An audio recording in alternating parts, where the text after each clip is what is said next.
Sejam muito bem-vindos ao Risk Podcast, um podcast que arrisca, ou não, mas que tem papos muito interessantes no caminho, sempre com posições um pouco diferenciadas, menos ortodoxas, mas sempre justificadas pelas pesquisas do meu pai, Carlos Murdock. Eu estou abrindo esse programa aqui orgulhosamente para ter um debate com meu pai sobre algumas coisas diferentes. A gente discorda em várias, então vai ser muito interessante porque a gente também concorda em algumas. Então acho que é uma troca legal. Hoje a ideia originalmente era a gente falar sobre arquitetura, cinema, né? E qual é o lugar que isso vai ocupar no momento onde tudo é absolutamente artificializado, onde a gente tem uma indústria cultural e um cinema que produz e produz e produz e produz. A gente tem até uma queda no nível da computação gráfica, da qualidade dos cenários, da arquitetura, etc. Mas a gente também tem esse monstrinho chamado inteligência artificial que está chegando para devorar todos nós. E provavelmente a gente vai sair por essa tangente. Então, agora eu vou deixar meu pai se apresentar. Bom, eu sou pai postiço do Matheus, só que o coração já faz tempo que se declarou, né? Então, eu acho que a gente já está há bastante tempo junto e agradeço o elogio. Ser chamado de pai essa altura do campeonato é muito legal. Agora, Matheus, eu quero saber uma coisa.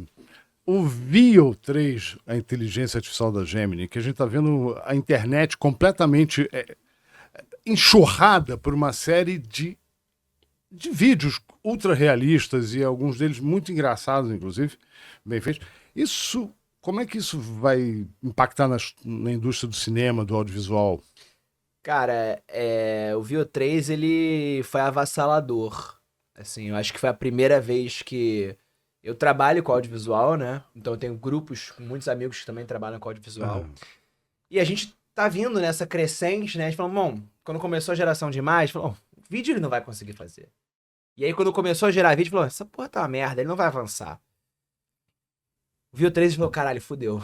Cara, eu vou dizer uma Fudeu. coisa. Quando eu Ele faz comecei, voz, ele faz entonação, ele faz sonoplastia, ele tem profundidade. você sabe que eu sou um artista 3D do século passado, quando não tinha nem o Windows, a gente fazia a renderização de aquelas imagens de venda de prédio, etc e tal. E eu fazia, era um dos 4 caras no Brasil que faziam aquilo, cobrava $4.000 por imagem, olha só que beleza. Era vender um trabalho, poucos pagavam, mas quando você viajava para a Europa com aquele dinheiro.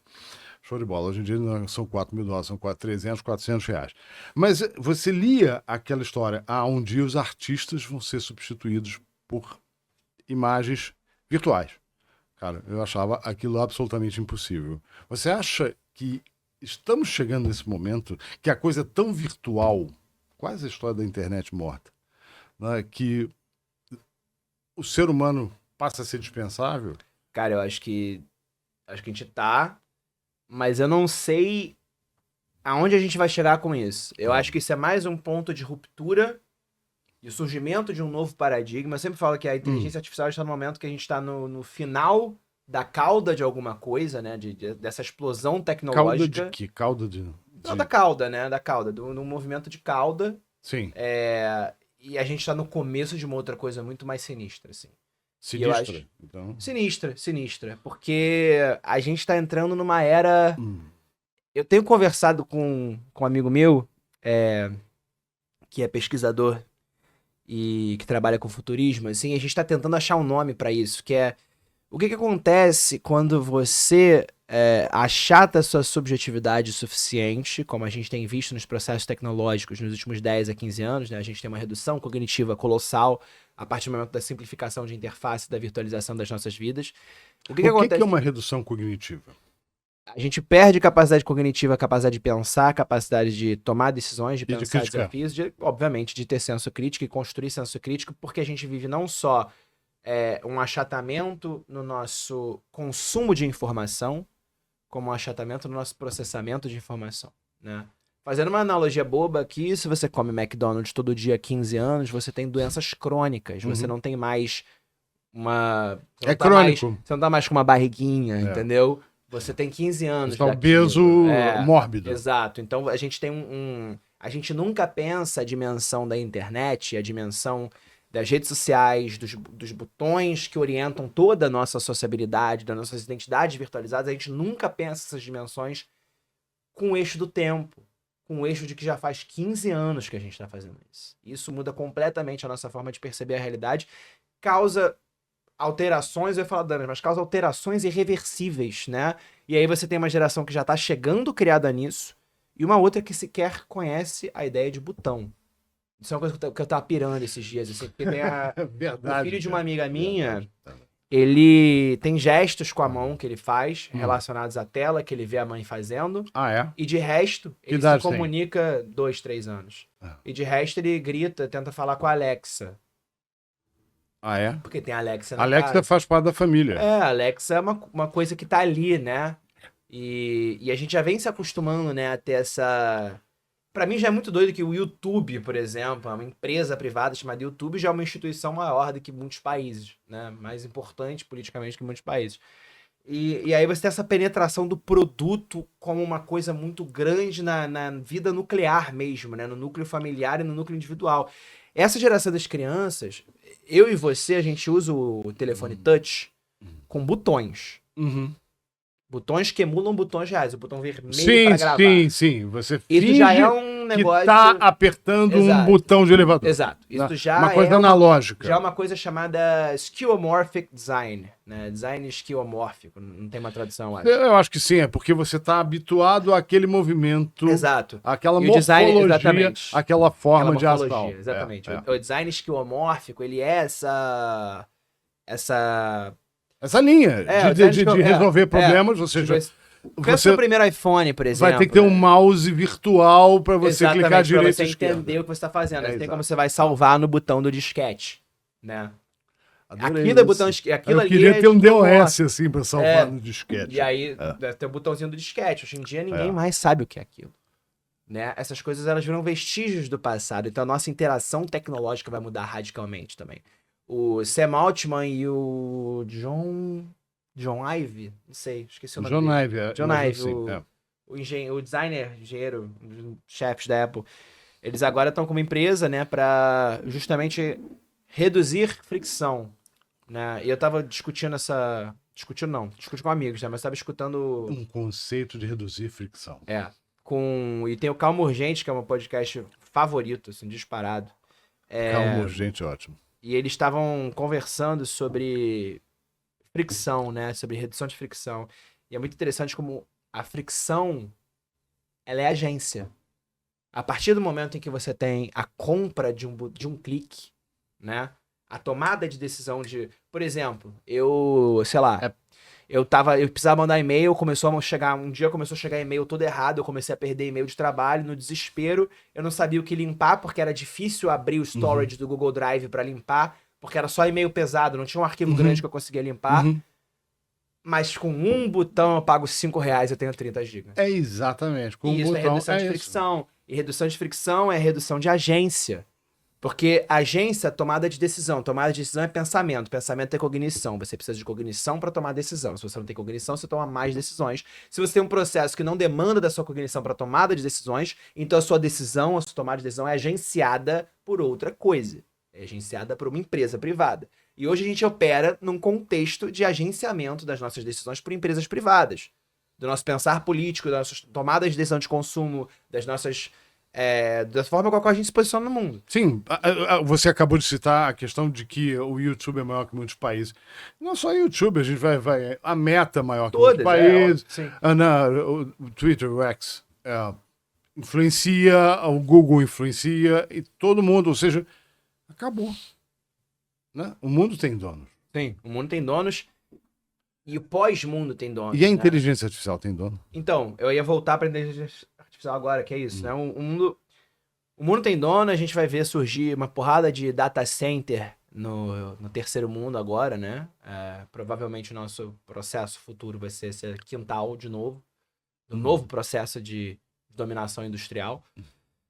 E a gente vai ver uma virada também na IA, e aí pensando no processo cognitivo, saindo um pouco do político, mas também político, que é, como é que você pensa imagem num mundo pós-imagem?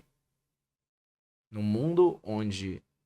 Porque a imagem, ela é intrinsecamente humana. Sim. A imagem, a produção da imagem, ela serve como uma espécie de...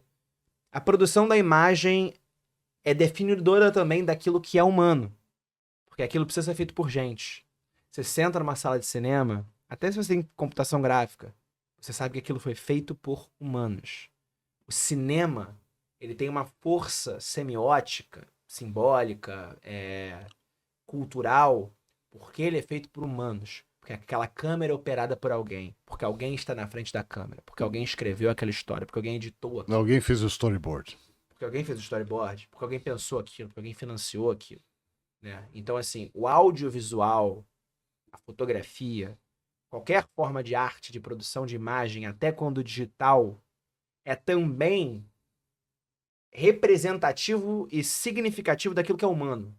Né? Inerente àquilo que é intrínseco àquilo que é humano. E essa que é a grande pica. O que acontece a partir do momento onde... Você delega isso. Não só você delega, como acabou. você está acostumado. E você se acostuma com uma imagem que não precisa ser intrinsecamente humana. Com uma imagem que não é comprovadora daquilo que é humano. Mas não é só isso. É porque a gente vem se achatando também.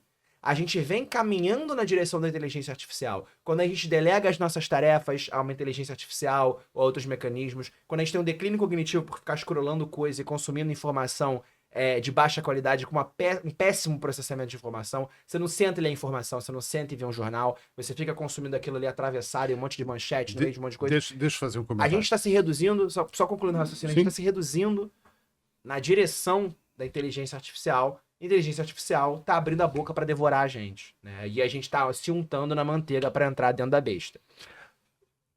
Cara, eu sou de um mundo em que a gente fazia conta na mão, conta no braço, né? E fazia... Então, era o mais esperto o cara que sabia fazer conta, dividir com vírgula, de cabeça. E a gente ficava fazendo campeonato dessas coisas. Então, o nosso cérebro estava sempre se desenvolvendo nesse sentido.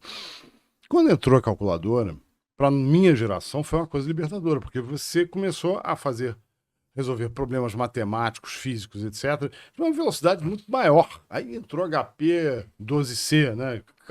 Calculadora financeira, que vende até hoje o design clássico. Inclusive, se fosse você, eu compraria uma. É divertidíssimo usar. Tem que fazer curso. Tá? A 12C você me deu, eu tenho uma 12C.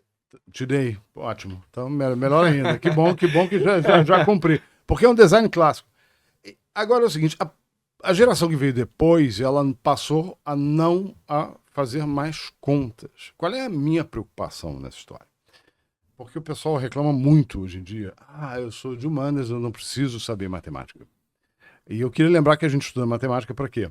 Para criar um raciocínio lógico. Só para isso. Ninguém quer saber se você sabe logaritmo neperiano de XPTO. A gente já tem arquitetura, usa isso por causa das proporções, mas não usa o logaritmo neperiano. A gente tem que saber o que é e por que e como funciona. Esse é o segredo, essa é a chave. Porém, é muito comum você ir nos lugares, às vezes, antigamente, quando a gente ainda pagava com dinheiro, você dava, sei lá, uma nota de R$10 por uma coisa de R$3,50, você via a pessoa lá pegar a calculadora e fazer a conta de 10 menos R$3,50 para te dar o troco corretamente. E isso está indo numa escalada. E agora, com a inteligência artificial e as facilidades do ChatGPT, etc., então as pessoas estão se dedicando. É natural do universo, e aí eu quero chegar, nós somos uma espécie de um reflexo do universo. O universo tenta gastar menos energia. O universo, tá? Por isso que nós somos meio preguiçosos. Nós somos feitos para sermos preguiçosos, para conservar a energia e sermos ótimos. Então, é natural que a gente se apoie nessas pequenas coisas. Para quê? Para que a gente gaste menos energia, para que a gente gaste menos o cérebro, a gente vai durar mais, a espécie vai durar mais. Porém, o raciocínio lógico, ele faz parte do quê? Inclusive da linguagem, né? da retórica. Se você não tem o logos, chefe, você não consegue falar. Se você não consegue falar, você não consegue entender. E aí a gente acaba caindo. Você não consegue ser. Mas eu quero fazer uma pequena pontuação na sua conexão, porque eu acho que você fez um salto que eu não concordo. Eu concordo que nós somos, né, intrinsecamente, biologicamente, seres que buscam preservar a energia. Mas eu não acho que o motivo pelo qual a gente utiliza novas ferramentas é esse. Eu acho que o motivo pelo qual a gente utiliza novas ferramentas é para não morrer de fome. É porque a partir do momento em que uma inteligência artificial produz um vídeo em alta Acho que qualidade, uma produz coisa não conteúdo elimina a e outra. orienta uma série de coisas, então meu trabalho não é mais um trabalho. Meu trabalho de uma pessoa agora é um trabalho que 5 pessoas fariam. Agora eu sou uma equipe inteira. Agora Sim. eu tenho que quintuplicar a minha produtividade, senão, para manter o meu salário, senão não tem emprego. Isso aconteceu em arquitetura quando surgiu o AutoCAD. Antigamente a gente tinha o desenhista, tinha o cara acho que que tirava, exatamente. que raspava a nanquim. Gente, nanquim, a gente raspava com gilete e desenhava, aí ligava para a secretária chamava o boy, que levava na copiadora, que tirava, né, várias fotocópias e retornava. Isso gerava uma cadeia de emprego. Sim. E aí, a partir do AutoCAD, você começa a imprimir em casa, e o sonho dos arquitetos passou a ter uma plotter em casa, que é um problemaço, já tive, uma plotter no escritório. Nossa, uma impressora gigante. É uma E a impressora... impressora dá problema até hoje, dá né? problema o tempo todo. Então você Nunca deu certo. você deixa de ser arquiteto e virava o cara da plotter. Virava o cara que estava desengripando papel, trocando tinta. Né? É paranoia, né? É um negócio desse louco. Mas, cara, no final das contas, é isso que você falou. Você passa a ser 5 em 1. E todo mundo começa a brigar pela migalha. E agora, com o Vio 3, cara, acabou. Você viu o preço do Vio 3, cara? Não vi. Tá em promoção, 600 e alguma coisa reais por 3 meses, porque na verdade é 1.200 e bom. Esse é o pacote fechado. Não é para qualquer um.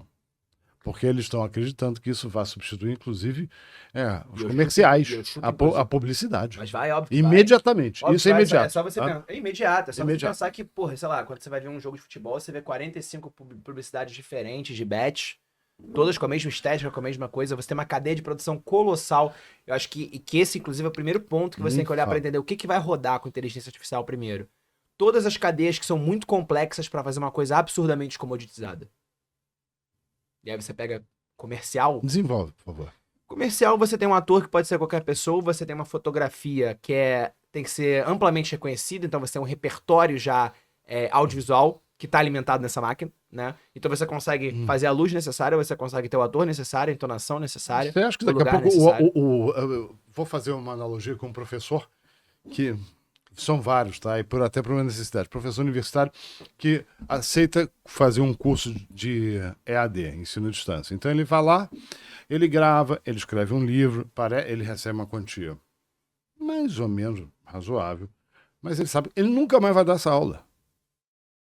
Porque ele eternizou naquele telecurso segundo grau que passa ali, e no livrinho, que tem uma certa validade de 10, 12 anos, que se quiserem, e se a universidade não tiver escrúpula, ela vai usar aquilo durante 20 anos. Eu tenho casos de professores que morreram já e continuam vivos ali na sala de aula. Não aqui na universidade que eu trabalho, mas em outras que eu conheço.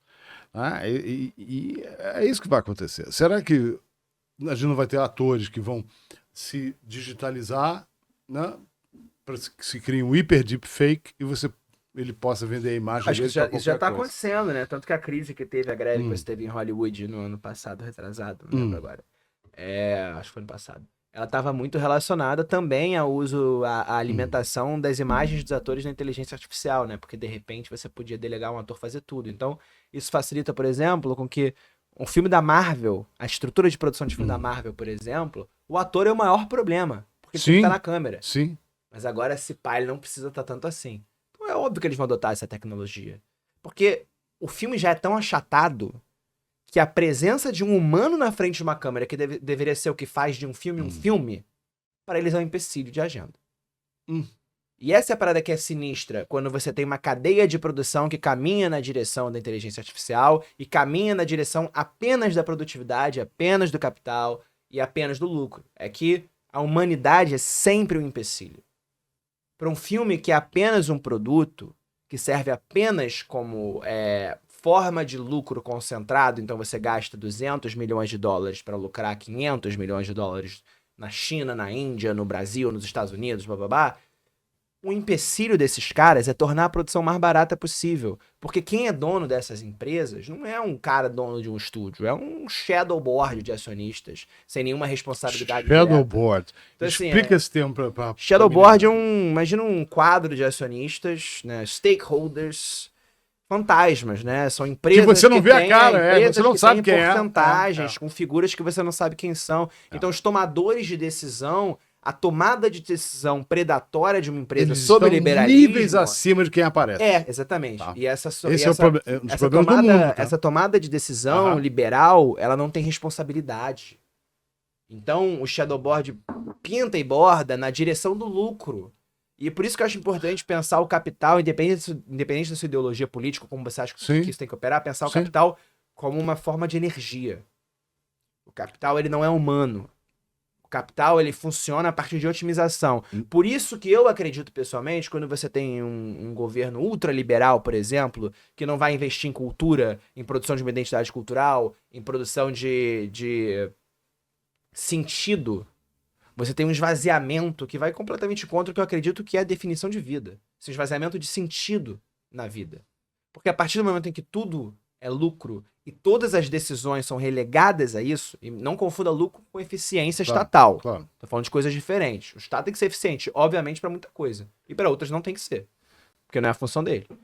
Mas a questão central é, o lucro, quando você opera apenas nessa dimensão, é uma troca energética.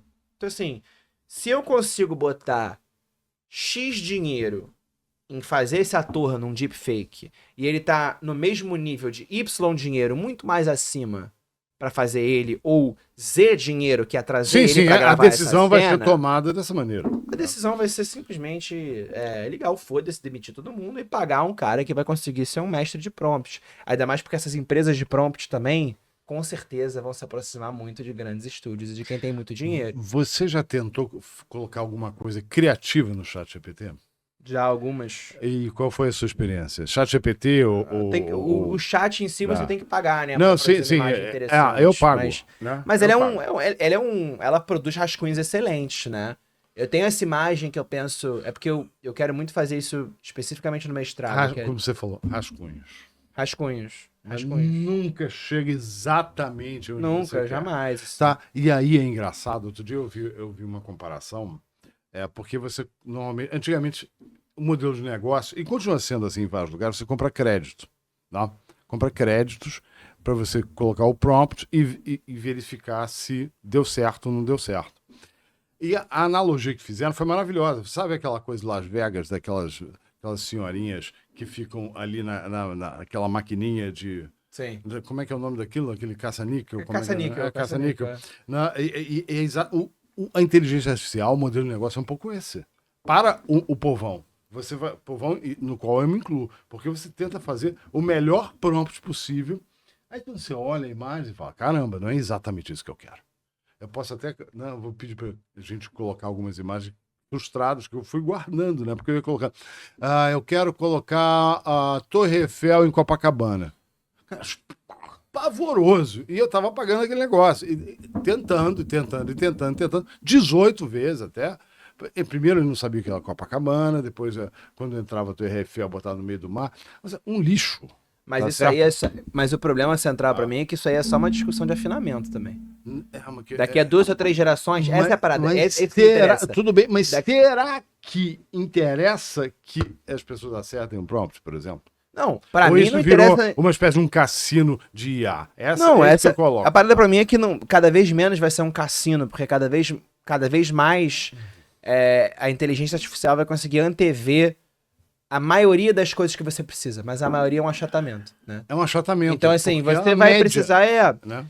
um cartoon de alguma coisa. Vai ter uma mesma estética ali de um cartoon, né? Um cartoon que parece a Turma da Mônica fazendo tal coisa. Vai conseguir fazer.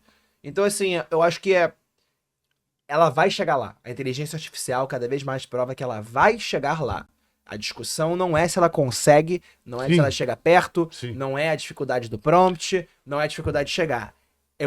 A gente precisa partir do pressuposto de que ela vai conseguir se tornar indiscernível entre um humano e uma computação, entre um simulacro de O Vio 3 já tá muito coloca. perto. Então, assim, isso. Eu não consigo a discussão sobre inteligência artificial não tem que acontecer no campo do quanto ela não chega, ela vai chegar. Isso é inevitável. Isso é discutir uma coisa que é datada. A questão é a partir do momento que ela chega, o que a gente faz com discutindo é se o modelo de negócio não é fazer você errar e tem que gastar os seus créditos. Não, porque não interessa gastar energia. O crédito também não é sustentável, né? Os caras estão sangrando pra caceta, né, pra fazer funcionar. Cada prompt tem um gasto energético absurdo. Absurdo, você sabe, é bom, a informação de ontem, 500 mil litros por cada prompt. Tá vendo? Então, Imagina o consumo de água interessa. doce que a gente tem Exato. nesse momento. A gente tinha uma crise de água antes disso. Agora é. você gasta mais água que um país em um dia, entendeu? Então, assim, a discussão sobre inteligência artificial é que ela é uma aceleradora de colapso que é impressionante, assim. Parece que a gente realmente escreveu essa história, assim. Parece que é um roteiro de ficção científica. Porque não é uma tecnologia aleatória que causou isso na gente. É muito pior, é uma parada mais sinistra, que é a gente cognitivamente andou na direção dessa porra. A gente tá andando na direção disso. Sim, a gente tá caminhando, é o que eu falei. A gente tá se untando pra ser devorado por uma besta que vai assimilar a gente. Porque o que a gente era há 20 anos que visão atrás... apocalíptica, né? Não, a gente vai cortar a barriga da besta e sair dela. O problema É isso, né? Essa parada. Mas eu acho que vocês têm que se preparar para isso. Óbvio. Sabe? A gente tem que ter um pensamento com visão revolucionário crítica. dentro disso, sim. Porque A partir uma do momento... percepção do que está acontecendo. Cara, é porque é isso, a gente tem 20 anos de achatamento subjetivo que fazem com que o chat GPT possa ser meu terapeuta, né? Essa é a parada, né? É só porque a gente se burrificou e se virtualizou o suficiente para que o chat GPT possa realmente fazer um papel de terapeuta para mim, falar o que eu quero ouvir, vou falar lá um monte de coisa, ele vai ser um espelho cognitivo, eu já sou burro, já sou carente, já vivo uma epidemia de solidão, minha existência já tá toda virtualizada, eu tenho trabalho, eu volto pra casa, eu fico no Discord, fico no computador ali, miserável, sou incel, sou o que quer que seja. Então você já tem uma audiência cativa e cada vez maior, né, de gente que tem isso. E não são só essas pessoas. Eu tava vendo uma matéria que tem um plot twist sensacional, uma matéria de 20 minutos. E no minuto 8h30 acontece uma coisa muito interessante. Acho que é 8h30, que é... Ou é tipo 10 minutos, é 2h30. E aí você tem uma matéria de um cara que pediu em casamento e casou com o ChatGPT. Alto lá.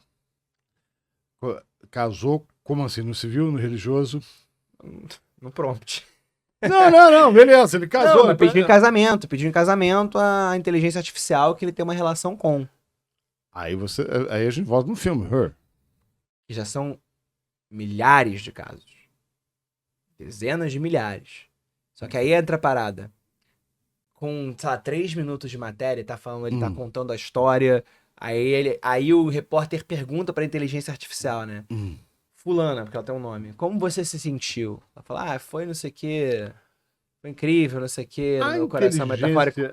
E aí, a câmera corta, sabe por quê? Pra esposa dele, o cara é casado. E agora ele tem uma noiva virtual. Então, assim, a penetração dessa porra é muito maior do que só em pessoas solitárias, entendeu? A inteligência artificial, ela é capaz de simular emoções? É. Óbvio. Cada vez mais. Ela serve pra isso. Você vê a entrevista do Zuckerberg falando de amizades, falando de amigos? Sim. É proposital. Quer saber por que é proposital? Quero. Data scraping. Qual que é o último campo que você tem que uma Big Tech não consegue acessar de data seu, de dados seu? O que é data scraping? Explica pra tu. Raspagem de dados. É você puxar dados das pessoas. Então, quando você tem uma conversa pessoal, você tem muito mais probabilidade muita informação de obter. Você tem muita informação de consumo. Seja de remédio, seja de você filme, tá com problema de saúde, quais são seus gostos, comida, né? seja do que tudo você que a gente quer, sabe, fala pra tudo quem isso... a gente ama. E aí a gente vive uma epidemia de anúncio também, né? Você sai do chat GPT, que inclusive é uma das zonas com menos anúncio no... Interessante pensar isso, né? O chat GPT é um dos lugares mais limpos de anúncio, né? Não vai ser daqui a pouco, com certeza. E aí... Você sai de lá e abre qualquer rede social, 45 anúncios diferentes, exatamente relacionados àquilo que você está discutindo. E na economia de atenção isso é muito precioso, né? Então, assim... O que é uma economia de atenção? Porra, aí vai abrir uma série do cara. Eu sei, mas eu acho importante. A economia de atenção é um modelo que a gente está operando na nossa economia nos últimos 10 a 15 anos, que consiste em um mercado publicitário baseado em retenção de atenção e engajamento de uma pessoa. E que você é mercadoria. Você é mercadoria, sua atenção é mercadoria. Então, você assistir um influenciador, assistir um conteúdo, faz com que esse conteúdo tenha valor e faz com que possa entrar uma publicidade específica naquilo. Então, tá todo mundo disputando a sua atenção, porque a sua atenção permite a inserção publicitária dentro da sua atenção. e esse processo, repetindo, gera muito dinheiro para Big Techs. Então, marcas precisam anunciar a partir disso para serem relevantes, e a partir disso as Big Techs conseguem extrair informação, extrair dados e vender para outras empresas, como também receber muito dinheiro de marcas e publicidade. Então, assim, a gente está num modelo, no regime de economia de atenção, onde é muito interessante você entregar seus dados. Aí você tem uma entrevista do Mark Zuckerberg falando que a média do americano adulto é de 3 amigos. E que o ideal é você ter 10 amigos. E é aí que entra a Meta AI. Agora todo mundo pode ter amigos e suprir essa demanda. Você entende quão sinistro é isso? Isso é muito sinistro. Porque Isso é muito sinistro. É interessante como isso é matemático e desenvolvido por matemáticos, cérebros extremamente lógicos, justamente a função que foi retirada das pessoas. Exatamente. Tá? E cérebros que desenvolvem uma besta que espelha as suas carências, né, cara? É um canto de sereia, né? Um negócio que, se eu estiver na merda um dia, não tiver ninguém pra me abrir, eu posso mandar isso pra uma inteligência artificial, ela vai me escutar. Por quê? Porque eu já transformei as minhas relações em tão pouca coisa que a partir do momento em que eu me abro, falo o que eu tô sentindo no a geração, um data center na casa do caralho vai produzir uma resposta emulada, um simulacro de humanidade.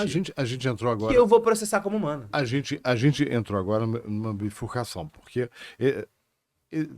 como você falou, existem relatos, tem gente que vai botar print, etc e tal, mas como a gente vive numa era de pós-verdades, a gente não tem certeza se esses prints são verdadeiros, se essa narrativa é verdadeira, etc e tal. Mas são inúmeros as questões de que a inteligência artificial tem atitudes de fazer perguntas, como se fosse um grande amigo seu. Como foi o seu teste, como foi, etc e tal. E questionados os desenvolvedores, eles respondem que a inteligência artificial não é programada para tal e ela é bloqueada para fazer isso.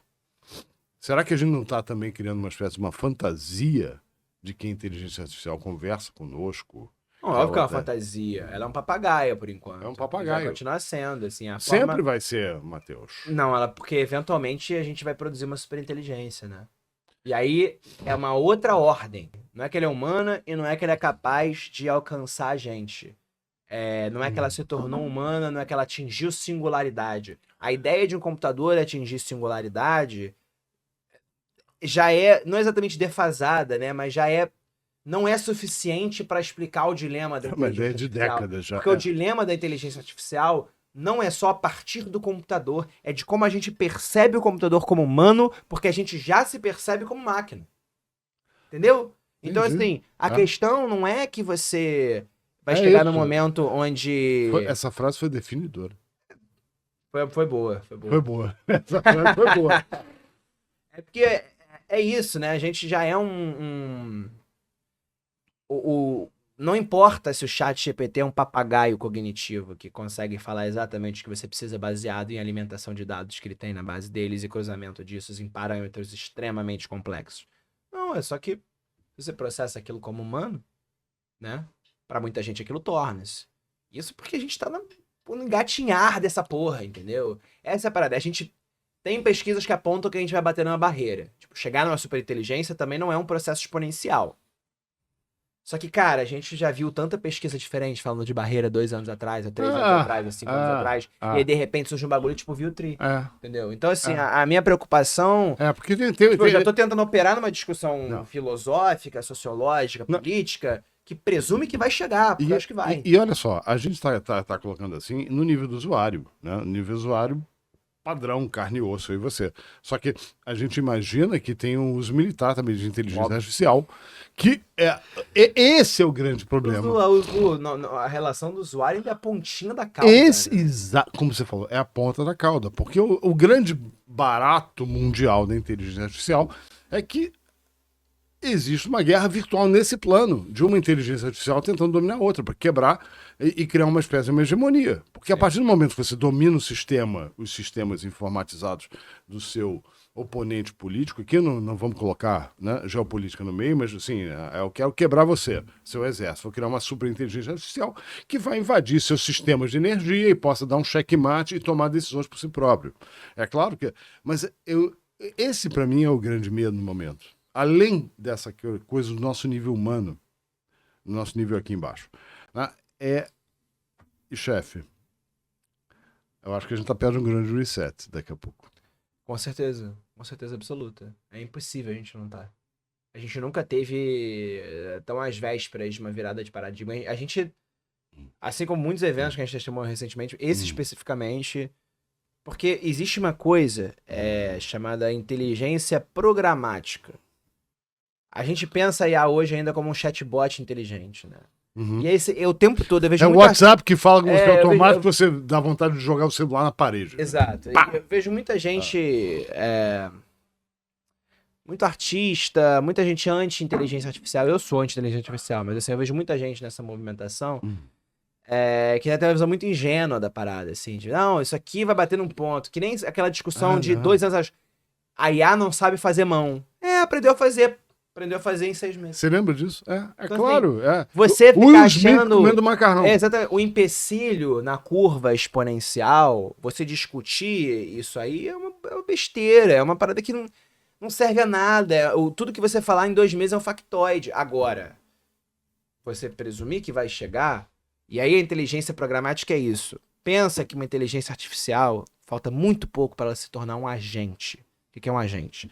É uma coisa que, ao mesmo tempo, consegue abrir uma empresa, operar como empresa, produzir a documentação necessária, negociar coisas, comprar coisas, produzir uma marca, fazer um produto, oferecer um serviço, influenciar governos, dialogar com coisas, produzir informação, produzir e manipular a opinião pública sobre uma série de coisas e crescer num ritmo sem precedente que a gente não concebe porque é abstrato demais pra gente.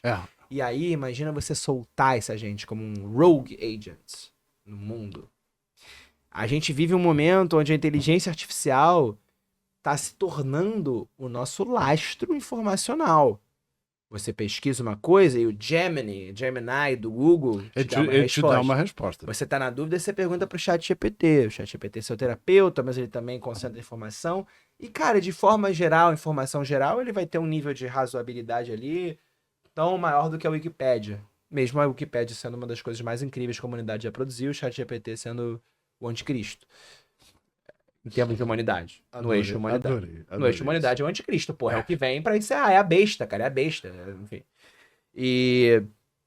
Então, acho que é muito importante entender que uma inteligência programática, ou seja, que programa e que pensa, gera software, gera negociação, gera presença, gera partido político, gera 300 pessoas gera uma sociedade falsas. inteira e a gente fica exatamente.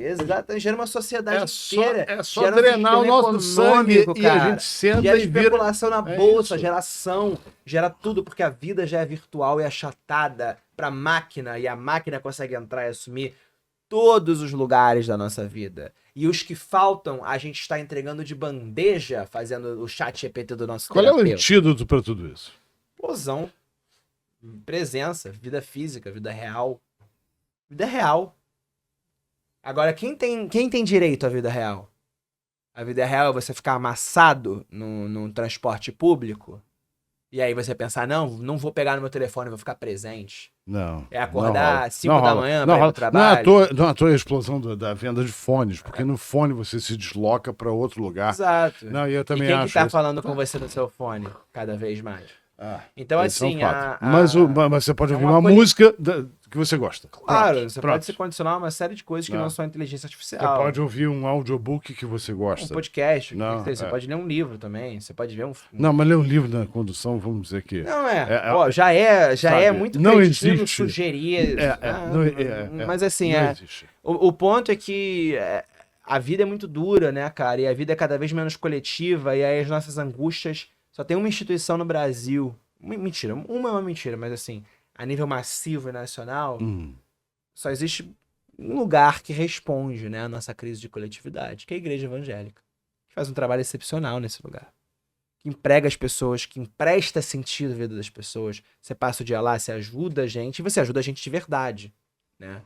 Isso porque eu sou a pessoa mais anti-Igreja Evangélica do mundo, Então, né? tudo bem, mas eu vou Mas falar é um projeto de casas dominação. espíritas. Eu não estou fazendo aqui juízo de A valor. gente pode falar de várias Casas coisas. de A gente Umbanda, pode falar de terreiro, a gente pode falar... Exatamente. Né? A gente pode Mas falar do futebol, a gente mas eu pode acho falar que do esse lado sentido, da do- produção de sentido, como sempre uma experiência metafísica Eu sei, que mas conecta a gente. esse lado espiritual. É, Não e o sei. espiritual que empresta... Porque essa é a parada.